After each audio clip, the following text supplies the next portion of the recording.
So I'm here with Fanboy Brandon, another star of the film Cosplay Dreams 3D. Fanboy Brandon, it's a pleasure to talk to you. We've been chatting. This man is so professional. He actually did a costume change. He went from Marty McFly to Marty McFly, but a different Marty McFly. Now, we can appreciate Marty McFly because I'm going to take the camera because you need to see the cameraman. Hold up. Bam! There he is. All day, every day. That's our man Dre. Commitment. That's our man Dre. Things just got real. He appreciates. We're part of a family. The Brandon, you're an inspiration to me because of the work that you do and the fact that you're sort of making a living and getting out there and making a difference. As somebody, you and I, we're not kids anymore, but like you're living the dream, man. Yeah, it's Peter Pan syndrome, but if you can get paid to do it, then yeah, why not? Yeah. What was your favorite part about being in Cosplay Dreams 3D? You know what? They did a really. I don't remember saying such epic stuff about me and my daughter, and they added some amazing music that made me cry. Like, I cried, and I was like, I said that, and then the fact that they came up with such good score music, and I love score music. Like, that's, Danny Elfman and all that, that's all I collect. I'm a nerd that way. And so to hear that come up and everything and be a part of a feature that I talk about that's so personal, and then have that music playing and seeing her having a good time at her birthday, I was so happy. That was definitely a highlight to see that part of it, yeah. That's so wonderful. I love the story and the relationship between you and your daughter. It's really beautiful. I love that she wants to be Jack Sparrow, too. Like, right? Why not? Yeah, and I meet so many females that love being Jack. I mean, it's funny because when I first did Jack Sparrow, that was my biggest competition. Mostly women. It was always women that wanted to do it, and and the fact that she said that, I'm like, awesome. That's my girl. That's fine. She could do it. She'll probably do an amazing. She'll probably take my stuff. Possibly. I'm not going to lie. I do have a fake glue-on goatee just in case I have a clean-shaved face for some reason like this. So she will have the best if she wants to be Captain Jack. It'll be good. I love it. What started you cosplaying in the first place? Like, what started you on the whole cosplay role? I couldn't stand Halloween only being once a year, I guess, is the key. I think that's everybody's story. Yeah. Any excuse to wear a costume, and my buddy, I think it was 96, that he was like, you should come to this thing called the Comic-Con. I lived in San Diego at the time. People just dress up in costume all the time. I'm like, this sounds amazing. So I went there, and then that's where the addiction started. Yeah. So I like being, you could be, instead of waiting to go to a theme park like Disneyland and getting hired, you can go be the character you want to be and get the exact same recognition you would at a theme park. So. What is it like having it be your business as well? Does it take away from it a little bit, or does it enhance it for you? Both. Like Captain Jack, for a while, I got really tired of doing it, even though it's second nature and he's embedded in me. But, it will burn some of the characters that are popular, like Star Wars, out, but it justifies you going shopping. Of course they're going to want a Star-Lord from Guardians of the Galaxy party. Who wouldn't want that? Or who wouldn't want a Marty McFly science party? Of course they will. And sometimes those work, sometimes they fail. But I'd say half and half work and half fail. So, but it's nice to know that that's my job. I have to go search for the best costume because I need to bring this for the kids. And because if I'm not happy with it, I don't feel that they will be. And so, yeah, it's the perfect, awesome job to fill in between trying to get acting work, Your attention to detail is really amazing. I have to tell you and Sonia just do really, really beautiful work. What do you think has been, what do you feel about how cosplay has changed within the last 10 years?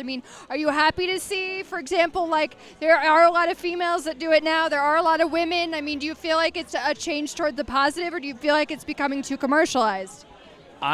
For me, business-wise, it's been amazing because when let's say maybe 5 years ago, if I wanted to find a Star-Lord jacket, I would have to find somebody that does custom leather work, and pay up the butt, you know what I mean? Like to get some, because I don't sew leather. So if I needed someone to do that, it would be ridiculous. Now you have different vendors out there, Etsy or Cosplay Sky, which I got mine from, that will mass produce them now.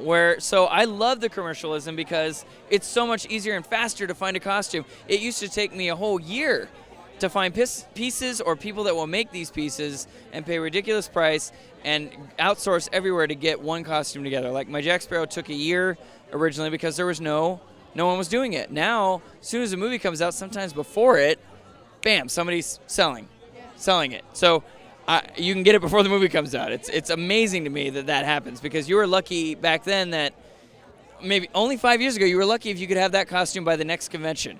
Now you can have it at the convention before the movie's out. Big Hero 6, before it was out, I saw 2 Baymaxes. I'm like, what is happening? You don't even know if this movie's good.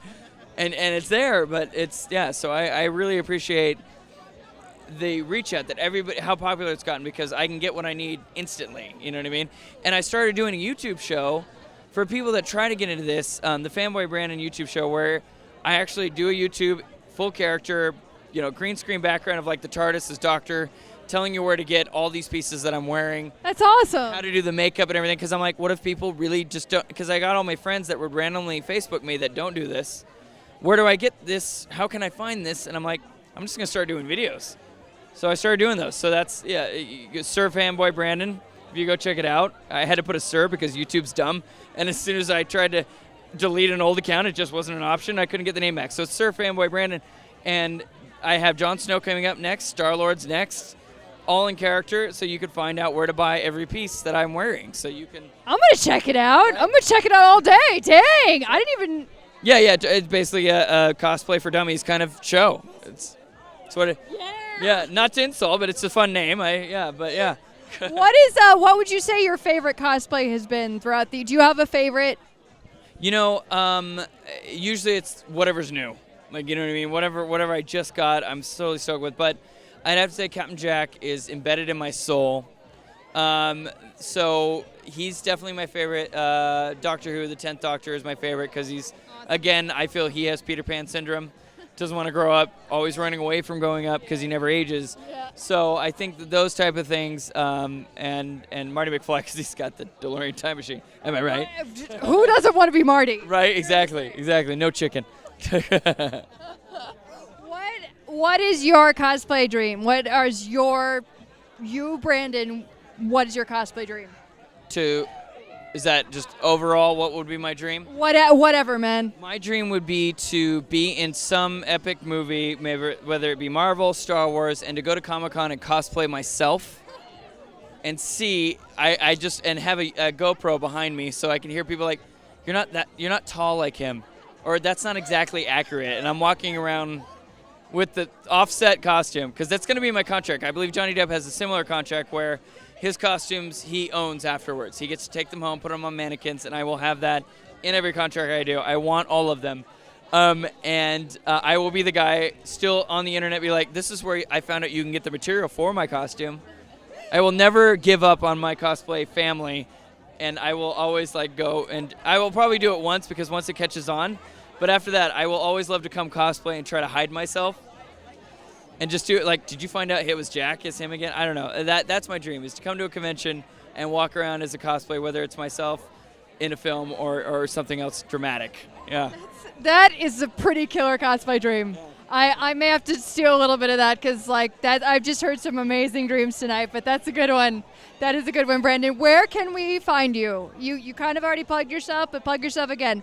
Just all your sites. Where can we find Fanboy Brandon? Just put in Fanboy Brandon, almost everything. Instagram, Facebook, everything.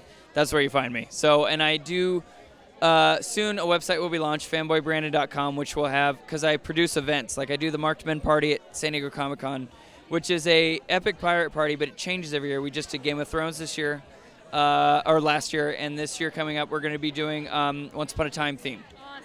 So it changes a little bit, and then I'll be doing, just found out we locked down Star Wars party called Star Force. So you put in thestarforce.com, and it will be for Star Wars Celebration. We're going to continue the story of Starkiller from Force Unleashed, because of a cosplay of Starkiller I did, I almost was the writer for the third game. Huge, long story, but it's a Cinderella story. I met the guy that created the character, and he was my age, and we just became really good friends. We're still friends to this day. Almost launched it until Disney hacked everybody and fired the whole company. Sad times. But we're going to continue it in a dinner drunk theater, as I call it, because it's alcohol involved. But a live theater, kind of like dinner theater atmosphere, where you're engrossed in it, kind of like Labyrinth of Jareth, where you're just submerged in the worlds and continuing a story. So that will be at Star Wars Celebration Friday night, I believe, thestarforce.com. So that'll be fun.